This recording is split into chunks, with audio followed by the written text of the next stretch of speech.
જુઓ અને ઉકેલો સંતુલન. આમાં ઉપર છે, આ પર્વત છે, આ ખીણ છે. હવે પર્વતના ઉપર ખીણ આ સામે થઈ જાય તો કેટલું બાકી રહે છે? આ વસ્તુ અહીં આવી ગઈ તો અહીં પછી આમ આમ આમ આમ, તો આ ભાગ બાકી રહ્યો, એટલે આપણે આ ભાગને બતાવીશું. પછી અહીં 2 પર્વત છે અને અહીં 1 પર્વત છે, એટલે 1 પર્વત બાકી રહ્યો.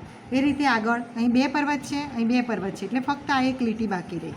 અહીં 1 પર્વત, 2 પર્વત, 3 પર્વત, 4 પર્વત, તો આ એક લીટી જ બાકી રહે છે. એ રીતે અહીં ઉપર 3 પર્વત છે, 1 જ પર્વત છે, એટલે 2 પર્વત બાકી રહે છે. એ રીતે આગળ તમે ઉપર નીચે ખીણ પર્વત મેળવતા જશો તો કેટલું બાકી રહે છે એ પ્રમાણે આપણે છેલ્લે જે બને એ આ સ્કેચ પેનથી લખી શકીશું અને એના પછી ભૂંસી બી શકીશું, બીજા બાળકને બી કરવા આપી શકીશું વગેરે.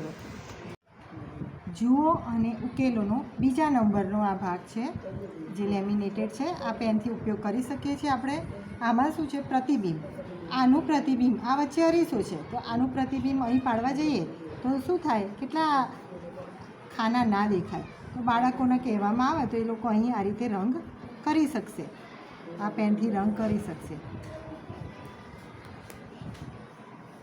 અને જો આમાં બાળકથી કદાચ ભૂલ થઈ ગઈ તો એ આ પેન્સિલની મદદથી આમ ભૂંસી શકશે.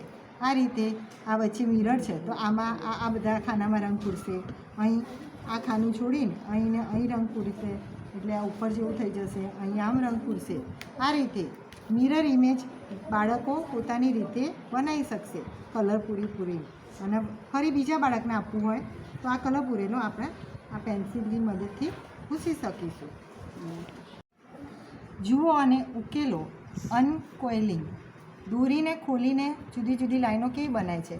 તો આ આપણે આના ઉપર દોરીશું ને એટલે ખબર પડી જશે કે આ એક જ દોરી છે, તો આખી સીધી ખુલશે.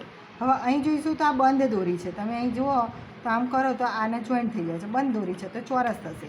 એ રીતે આ એક દોરી છે, આ છૂટી દોરી છે, છૂટી દોરી અહીં રાખી, આ જોઈન્ટ દોરી અહીં રાખી. આ રીતે આમાં આ એક દોરી છે, આ બીજી દોરી છે, બીજી દોરી આ ગોળ છે અને છૂટી દોરી ખોલીએ તો આવી થાય. આમાં બે ખુલ્લી દોરી છે, એનો મતલબ એક મોટી ને એક નાની. એક મોટી દોરી દોરીશું ને એક નાની દોરી છે. આમાં 3 છે, આ 1 2 3, તો આ સૌથી મોટી છે, આ નાની છે, આ એકદમ નાની છે. હવે અહીં જોશો તો આ આખી એક જ દોરીના ગોળ રીલ બનાવેલું છે, તો અહીં આખી મોટી લીટી કરવામાં આવશે. જુઓ અને ઉકેલો રસ્તો બનાવો. આપણે આ 2 પોઈન્ટને જોઈન્ટ કરીને રસ્તો બનાવવાનો છે, પણ આમાં એક બી ખાનું બાકી રહેવું જોઈએ નહીં. અહીંથી શરૂ કર્યું તો આ ખાનું બધા ખાના લઈને રસ્તો બનાવવાનો છે. મેં અહીં બધા રસ્તા પહેલેથી જ બનાવેલા છે, પણ બાળકોને કરવા માટે ભૂંસીને ફરી આપી શકાય. આ દરેક ખાનામાં દરેક લીટી આવી જોઈએ, જેમ કે અહીં બી દરેક ખાના કવર થઈ જાય છે.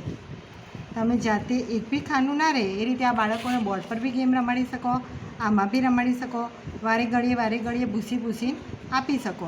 દરેક ખાનામાં આ લીટી જવી જ જોઈએ અને એક ટપકાથી શરૂ કરી બીજા ટપકા સુધી પહોંચવું જોઈએ. આ રીતે મેં મારી રીતે મને આવડે એ રીતે મેં આ જોઈન્ટ કર્યું છે. તમે બીજી રીતે બી કરી શકો, પણ બાળકોને આમાં બુદ્ધિની ખરી કસોટી થશે. જુઓ અને ઉકેલો બિલ્ડિંગ બ્લોક્સ. આમાં તમારે બ્લોક્સ હોય તમારી જોડે તો બાળકોને આપી શકાય અને બતાવી શકાય કે એક બ્લોકથી એક આકૃતિ બને, 2 બ્લોકથી 2 બ્લોક ઊભા રાખી ઊભી આકૃતિ બને, આડા રાખી આડી આકૃતિ બને. 3 બ્લોક લો તો 3 ઊભા રાખીને બનાવાય, 3 આડા રાખીને બનાવાય. આ રીતે બનાવી શકાય. હવે 4 બ્લોક છે તો આપણે આમ ઊભી બનાવી શકીએ, આડી બનાવી શકીએ, આ રીતે એલ આકારમાં 2 અહીં બનાવી શકીએ, અથવા આ રીતે બનાવી શકીએ, આ રીતે બનાવી શકીએ, આ રીતે અહીં 3 મૂકો, અહીં 1 મૂકો. આ રીતે 5 પ્રકારની આકૃતિ બનાવી શકાય. આ રીતે આગળ જે રીતે આપ્યું હોય એ રીતે બ્લોક ગોઠવતા જઈને તમારે અહીં આપેલા હોય એ અંક પ્રમાણે આકારો બનાવવાના. કૂદમ કૂદી ગેમ. આ રીતે તમને 5 કાર્ડ આપેલા છે જુદા જુદા લેમિનેશનવાળા, એમાં બાળકોને રમાડવાના. એમાં કોઈ બી બટન લઈ શકો તમે, કોઈ બી ગેમ માટે પથ્થર લઈ શકો, કોઈ બી સરસ આકારનું કોઈ બી વસ્તુ બધા ખાના ભરી જાય એ રીતે તમે લઈ શકો. અહીં મેં કુકડીઓ લીધેલી છે, એમાં જે ખાનું બાકી રહે ખાલી એમાં નહીં ગોઠવવાની, બીજે બધે ગોઠવવાની. હવે કૂદમ કૂદી એટલે આને એવી રીતે કૂદાડવાનું કે વચ્ચેનું જે છે આઉટ થઈ જાય. એ રીતે જુદી જુદી રીતે તમે કુદાડી શકો. ધારો કે આને હવે અહીં કુદાડીશું, જે કૂદી જાય વચ્ચે આવે એ બહાર લઈ લેવાનું. વારા પરથી ઓલ્ટરનેટ આ ગેમ રમી શકો, દાવ લઈ શકો, અને જેને આ વધારે કુકડીઓ ભેગી થાય એ વિજેતા બને.